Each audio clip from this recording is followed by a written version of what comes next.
Hi friends, welcome back to Happy Apple Core Homestead. I'm really glad you're here. Today we're going to be making a bone broth. I know I promised you that the next video would be on bird deterrent, but there's like some kind of a tropical rain trough. I don't know what they call it, but whatever it is, it has been raining for days and days and days. You guys, I feel like me and my garden are just gonna float away right to the ocean.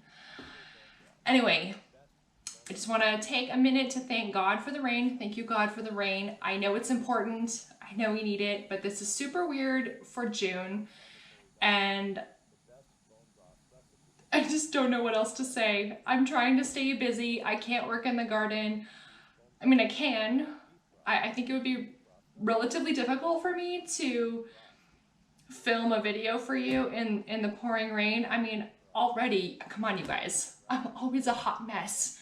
When you see me out in the garden in the rain, you're gonna click off that video as soon as you see me. Oh my goodness. Anyways, enough said. We're gonna make a bone broth. I will get that bird deterrent video to you soon because eventually the sun will come out again. I have beef bones here from my butcher. Got a big stock pot here. These are still pretty frozen, and you know what? I'm just gonna throw them into the pot, cover them with water, throw it on the stove, and I'm gonna simmer this for about 4 hours. It's already kind of afternoon time right now. After I simmer it for 4 hours, I'm just gonna put it in the fridge, and I'll see you after that. So let's just get started. Try to get some of this hair out of the way. I have probably like 3 times more bones, but I don't want to fill it all the way to the top with bones. So this will give me enough to do one really good batch, and I'll do more later. So this comes cut from my butcher. You can crack these bones like more if you want to.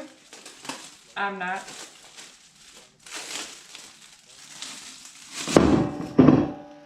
Told you they were still frozen.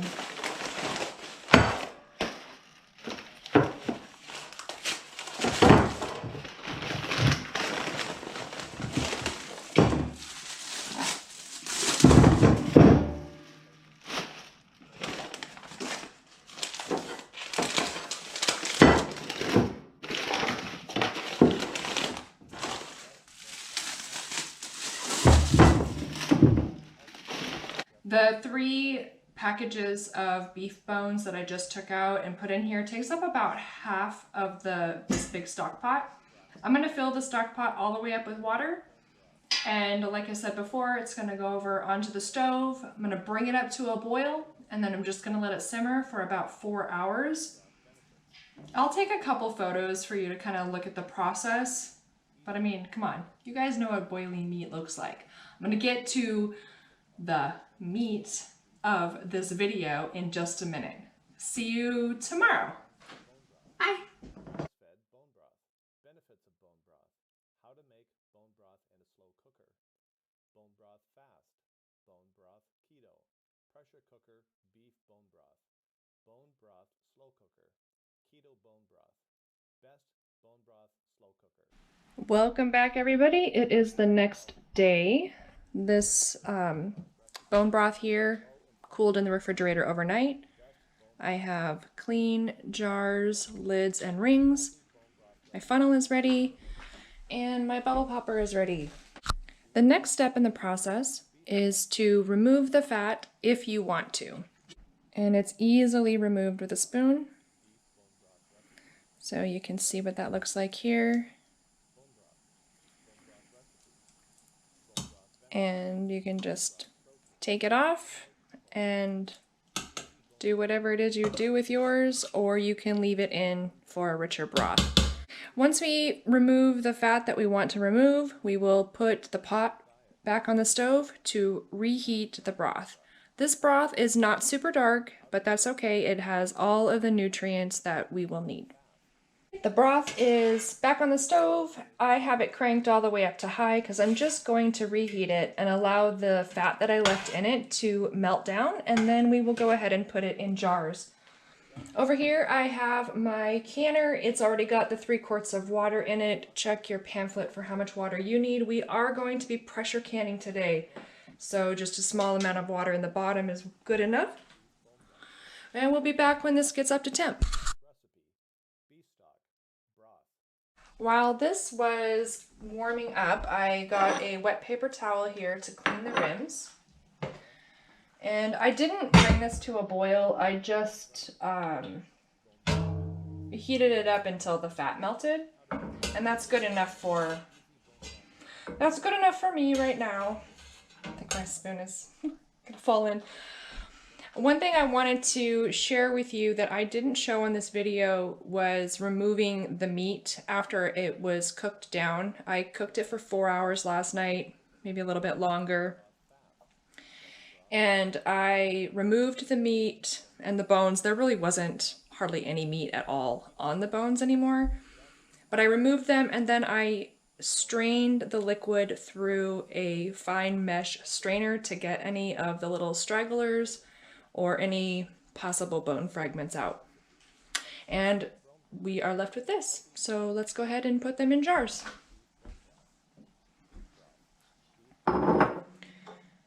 If any of this, very nice fatty broth gets on your rim and you're unable to get it off, then your jars will not seal. So I'm going to use a funnel to hopefully be as clean as possible.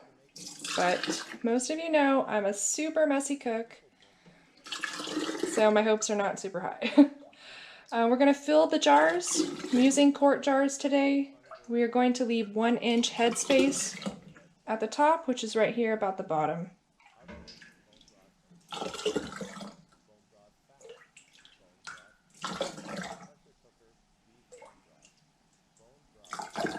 I did not preheat my jars, and this liquid is not super hot. It's just warm.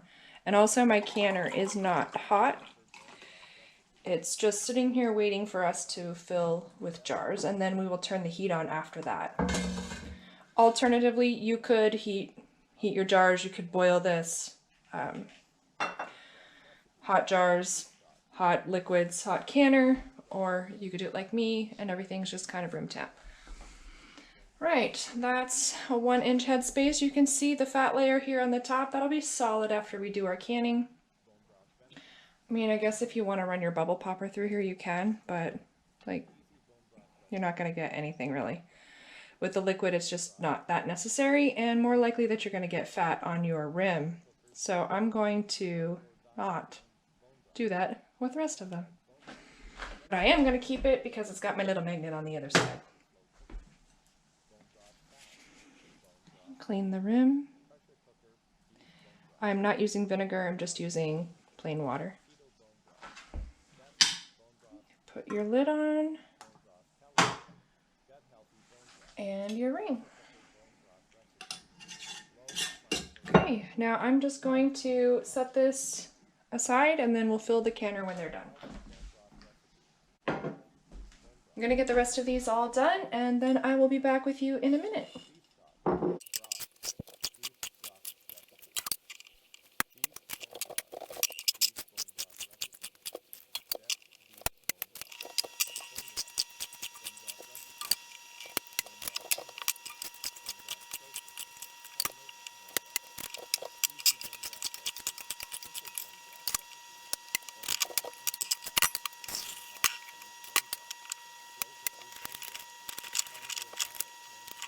All right, not sure if you can see my face at this angle, but you might have seen me struggling there with that last ring. I don't know what was wrong with it. It looked totally fine when I washed it, but it must have been warped and I couldn't get it on. So I'd stop and go and get a new ring, but we've got 7 jars. That's how much my canner will fit. So we're just gonna pop them in.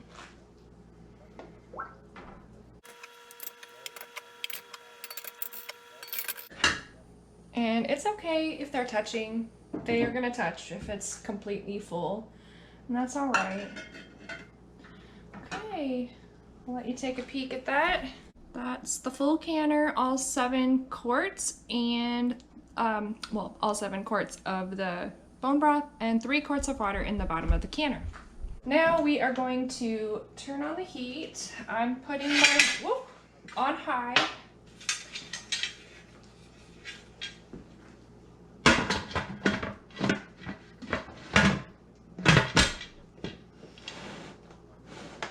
Okay, that's on. And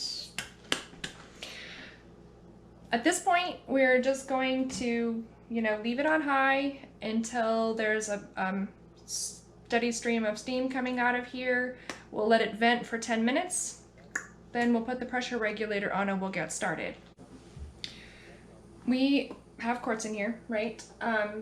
Quarts are processed at 10 pounds of pressure for 25 minutes. Since there's no actual meat in it, it's just the broth. We don't have to do it for the full 90 minutes, which is awesome. So yeah, I'll be back. Okay, I know you can't really see it on the video, but there's a steady stream coming out, and so I'm gonna set my timer for 10 minutes. And now is the time that you want to take your break, because as soon as we put the pressure regulator on, we're gonna have to stay and keep an eye on the canner. So go take your break now, and I'll see you back in 10 minutes. The timer has gone off, and it's time to put the pressure regulator on. At this point, we are going to just sit here and babysit the canner. This gauge here is going to go up to 10. As soon as it hits the 10, we're going to set a timer for 25 minutes. And the most important thing you can do is not walk away from your canner at this point. And don't let it go below the 10 on the pressure gauge. If you do, then you're going to have to start it all over again, your timer. Once it reaches 10 again.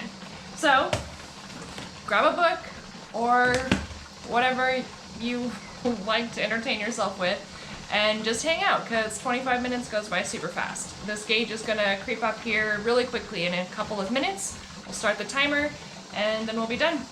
Make sure to stick with me till the end of this video, because I'm going to share some special ways that you can use this bone broth. Alright, see you in a bit.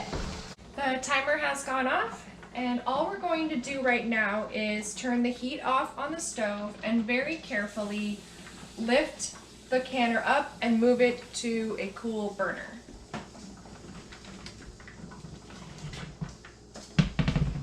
Make sure not to slide it, especially if you have a glass top stove like I do. Now we're going to do absolutely nothing. We're just going to let this cool down. You do not want to try to take the lid off. You don't want to remove the pressure regulator either. We're going to wait until the gauge goes all the way down to 0 and this little nipple here plops down. Once that happens, we will remove the pressure regulator and let it sit for 10 minutes before opening it. And I'll be back when it does that. The gauge is down to 0, the little nipple has come down, so we are going to remove the pressure regulator and set a timer for 10 minutes.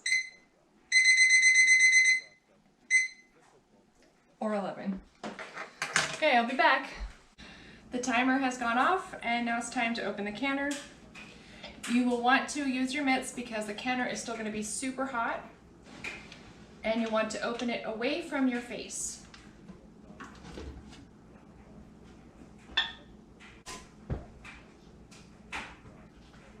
It's making funny noises. Kind of freaking me out. Okay, now we're gonna take them out. All right, one is siphoning and it's freaking me out.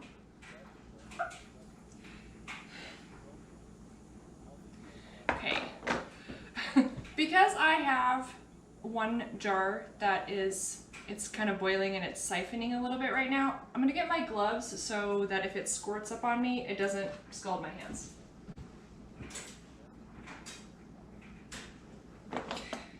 Normally I don't wear my mitts, but I don't want to be burned by whatever is going on with this jar right here. it just sprayed at me a little bit, so I might have overfilled it. We're just gonna take it out of the canner and very carefully place it on a couple of towels.